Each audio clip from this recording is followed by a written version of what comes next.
Bonjour à tous, bienvenue dans cette nouvelle vidéo. Aujourd'hui, on va régler un carburateur. Première chose à faire, il faut avoir un moteur qui est étanche. Déjà, c'est une bonne chose. Donc étanche, j'entends par là au niveau du cylindre, au niveau de la culasse, il faut que ce soit étanche, au niveau du pot d'échappement et au niveau de l'admission. Si ça c'est pas étanche, votre carburateur aura du mal à se régler. Donc ça c'est très important. Pensez également à avoir un moteur en bon état. Donc j'entends par là coupe au segment qui est dans les normes. Et au niveau de votre allumage aussi, il faut qu'il soit bien réglé selon les normes du constructeur. Il faut que votre carburateur soit adapté à votre moteur. C'est-à-dire que s'il est trop gros, vous passerez votre temps à régler parce qu'au moindre changement de saison, ça va se dérégler. Et s'il est trop petit, votre moteur en principe il va chauffer, il va surchauffer, et si vous poussez trop, il va finir par se bloquer.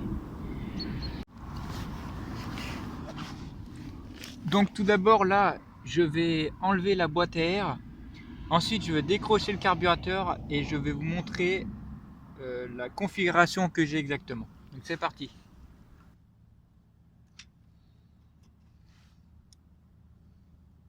Le gicleur principal, il se trouve ici. Donc c'est un 75. En gicleur de ralenti, je dois avoir j'ai un 50, et en gicleur de starter ici, j'ai un 60. Il faut vérifier d'abord la hauteur de vos flotteurs qui soit aux normes du constructeur.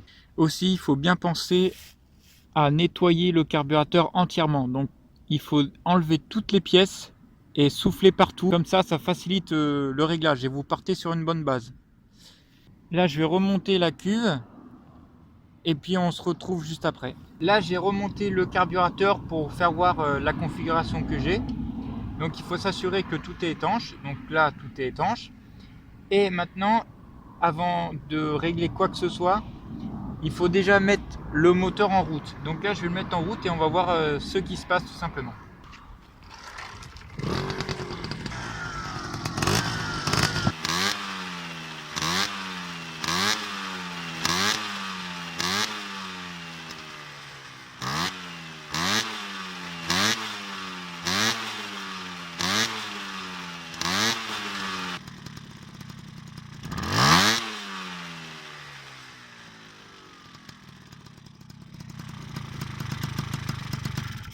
Donc là, comme vous avez pu le remarquer, j'ai fait des essais.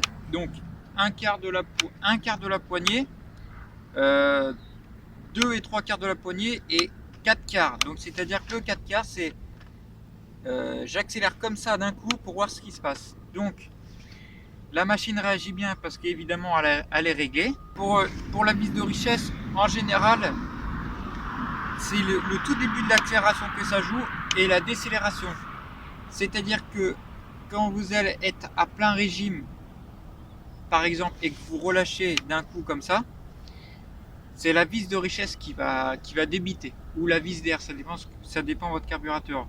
Donc si vous êtes trop pauvre, votre moteur il va soit s'éteindre, donc il y aura aucun ralenti, ou soit quand vous allez relâcher, il va se mettre à accélérer, que ça va faire pop, pop, pop, pop, pop, pop, mais très très vite.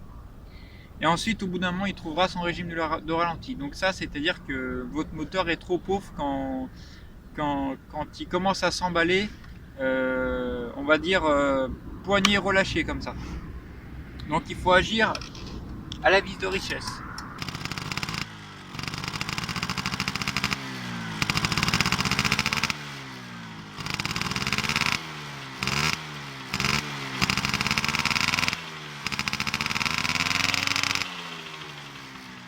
Donc on va parler aussi de la bougie. Il ne faut pas sans arrêt démonter votre bougie, ça sert à rien.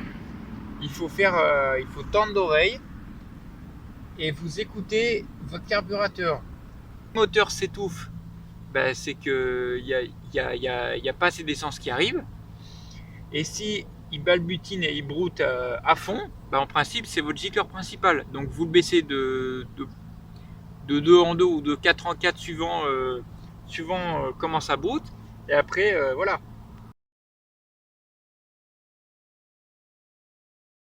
L'aiguille, c'est tout simplement ça, cette partie conique qui gère le débit d'essence, donc qui bouche le trou et qui, au fur et à mesure de l'accélération et de la poignée de gaz, ça libère de l'essence qui est aspirée par le moteur.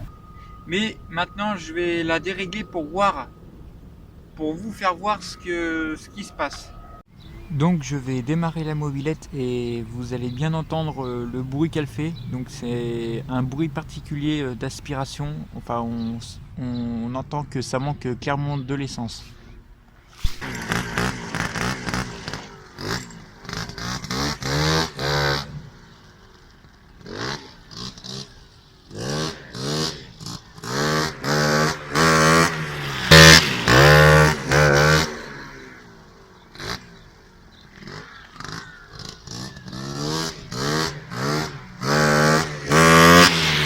Il faut bien impérativement que votre vis de richesse soit réglée et votre gicleur principal soit réglé, sinon ça fausse tout. Donc là vous allez prendre le cran, enfin vous allez prendre le clip qui est ici et vous allez le mettre au deuxième cran juste en dessous et vous allez réessayer jusqu'à temps que vous n'ayez plus de trous et que vous sentiez que votre moteur ne manque rien. Si par exemple vous êtes arrivé au quatrième cran tout en bas, bah c'est simple. Alors là c'est une W10, vous allez prendre une W9. Alors W9. Donc là c'est une W9. Donc je répète, pour faire les essais d'aiguille, n'hésitez pas à faire un peu de route, de la montée, etc. pour voir si c'est le bon clips. Parce que faire un essai sur 50 mètres, peut-être que le moteur il n'a pas le temps d'évacuer tout le mélange qu'il y avait avant. Donc faut bien solliciter le moteur dans tous les sens pour permettre d'avoir le bon cran et la bonne aiguille. Si j'ai trop d'essence par exemple qui arrive, je mets une plus grosse aiguille. Et si j'ai pas assez d'essence, je mets une plus fine aiguille, tout simplement. Et vous gérez après. Donc par exemple là on a une W6. Donc la W6 elle est largement plus fine que la W10. Voilà. Donc là ça se voit directement. La différence.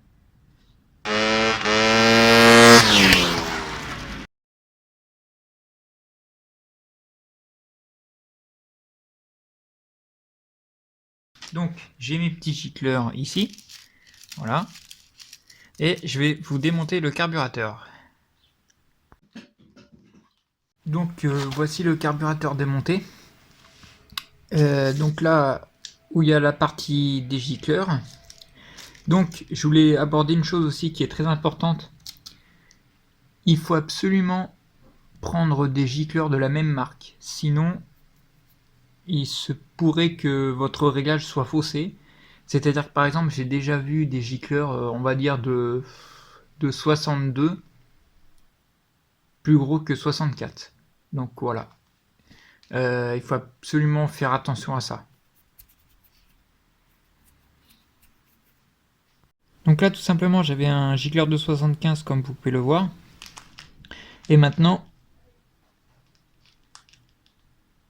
j'ai un gicleur de 80.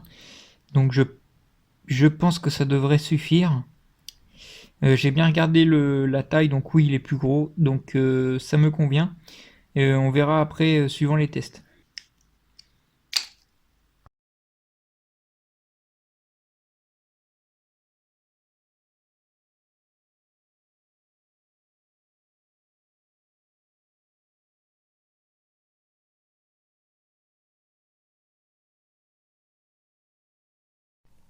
Donc maintenant je vais vous parler de comment je procède pour régler mon carburateur. Je nettoie à fond le carburateur pour partir sur une base saine. Je prends un gicleur qui me semble cohérent avec la configuration. Je peux commencer ainsi mon réglage de la vis d'air ou alors de ma vis de richesse, donc tout dépend le carburateur qu'on a. La vis de richesse elle se trouve côté admission Et la vis d'air, comme noté sur le schéma, elle est tout à gauche. Elle se trouve en rouge, voilà. Vous pouvez l'apercevoir. Donc pour régler cette vis de richesse, il suffit que votre moteur soit chaud. Déjà, vous stabilisez votre moteur, vous accélérez un petit peu le régime de ralenti, ouais, jusqu'à, on va dire, 2000 tours à peu près. Et ensuite, vous allez serrer votre vis de richesse, si c'est une vis de richesse, vous allez la serrer progressivement, de quart de tour en quart de tour. Et vous allez sentir que votre moteur s'accélère. Donc s'il s'accélère, c'est bon signe.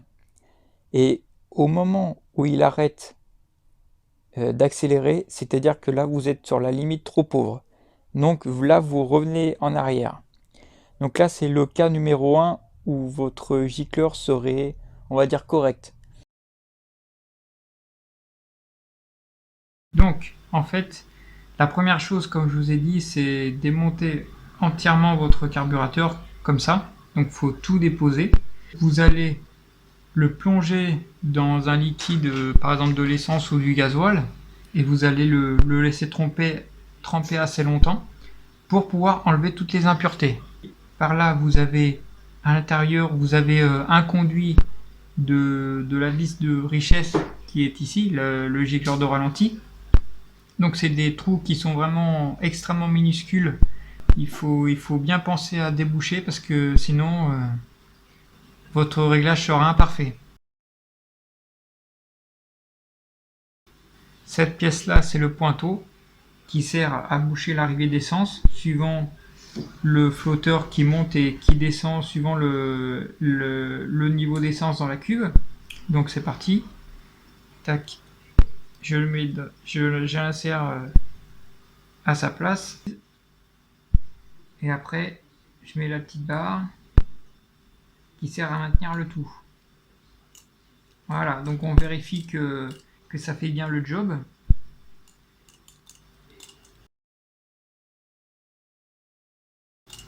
Donc cette petite lame, elle sert à régler le niveau de cuve ici, cette petite lame qui est ici. Donc tout simplement, si votre carburateur par exemple il est penché comme ça, ou par exemple on va dire il est penché comme ça sur votre moteur qui est pas droit, donc du coup le niveau de cuve là il sera intéressant qu'il soit réglé en conséquence, parce que sinon vous aurez alors soit des problèmes de trop à l'accélération ou quoi, parce que le niveau d'essence montera pas assez dans la cuve. Donc ensuite on a le diffuseur, donc ça c'est un diffuseur pour 2 temps. Il n'a pas de trou, donc ça sert à diffuser l'essence. Donc hop, voilà. Ensuite on a le gicleur principal qui est de 80.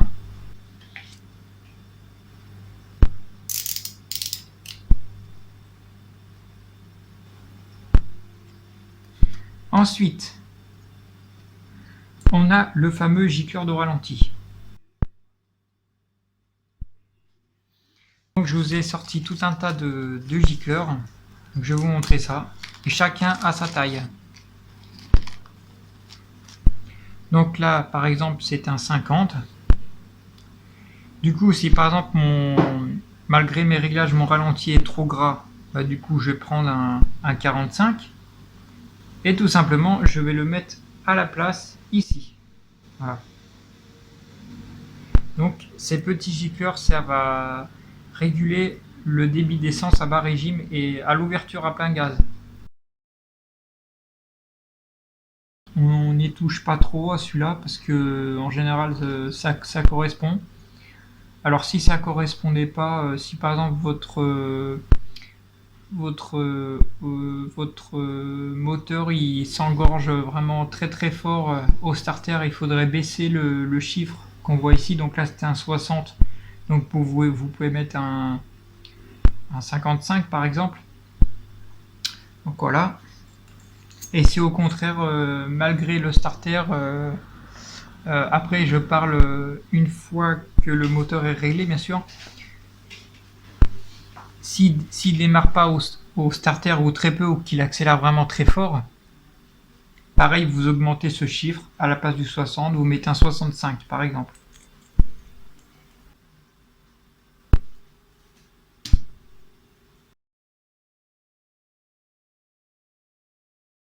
La vis de ralenti qui se trouve ici.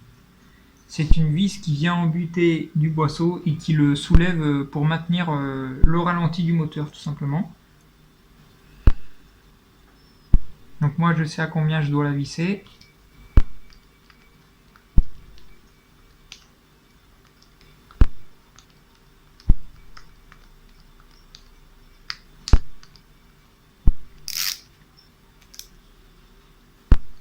Zéro cinq, 1, 1,5, 2, 2,5 et comme ça. Voilà.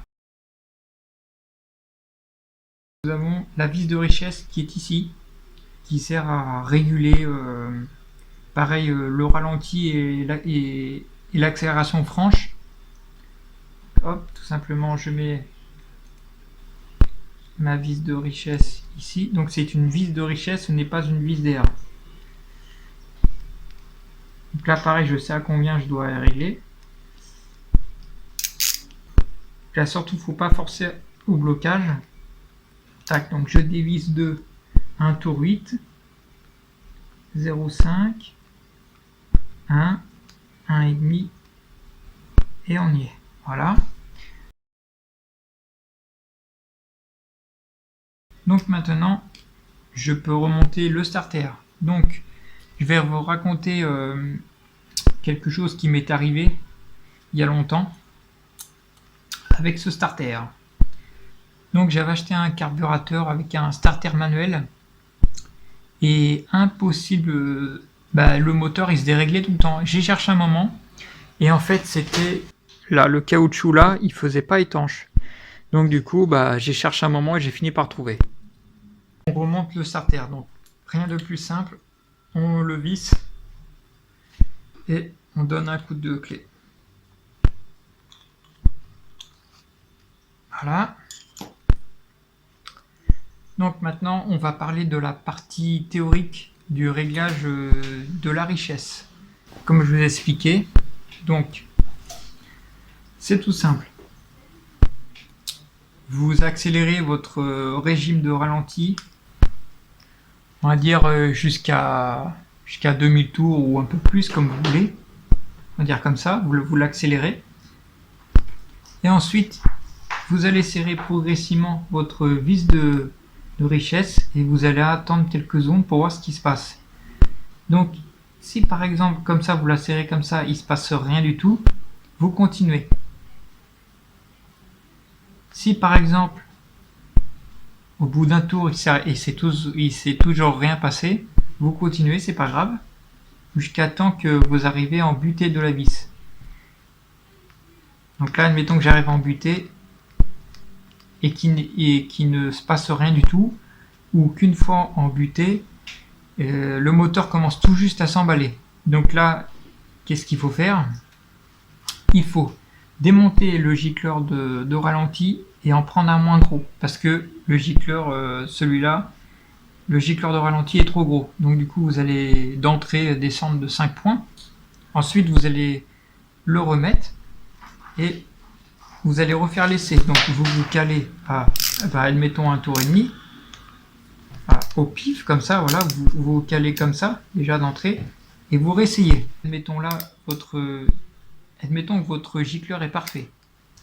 Donc là, vous calez à un tour et demi. Vous allez serrer progressivement. Si votre régime s'accélère, vous allez continuer jusqu'à que ce régime, vraiment, il soit au maximum de ses tours et qu'il puisse monter. Et à la fin, si vous serrez trop, alors soit votre régime va chuter, ou soit votre moteur va s'éteindre. Donc dans ces cas-là, vous revenez en arrière, vous cherchez le maximum de rotation, et vous revenez un peu en arrière. Donc revenir en arrière, c'est-à-dire que ça va enrichir. Donc vous revenez, et quand le régime baisse, c'est-à-dire que là vous avez trouvé un point optimum du mélange air-essence. Donc, pour récapituler, quand on sert, on appauvrit, et quand on dessert, on enrichit. Et on enrichit en essence. Alors que la vis d'air qui se trouve sur certains carburateurs, qui n'est pas ici, mais ici, c'est le contraire. Alors, quand on dévisse, donc on coupe l'arrivée d'air, donc du coup ça enrichit le mélange, forcément. Et quand on dévisse, on appauvrit parce qu'on admet plus d'air par le carburateur.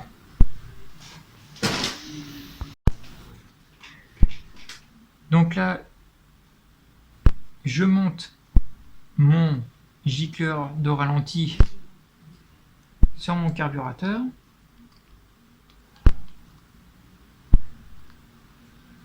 Voilà. Et ensuite, je peux monter ma cuve.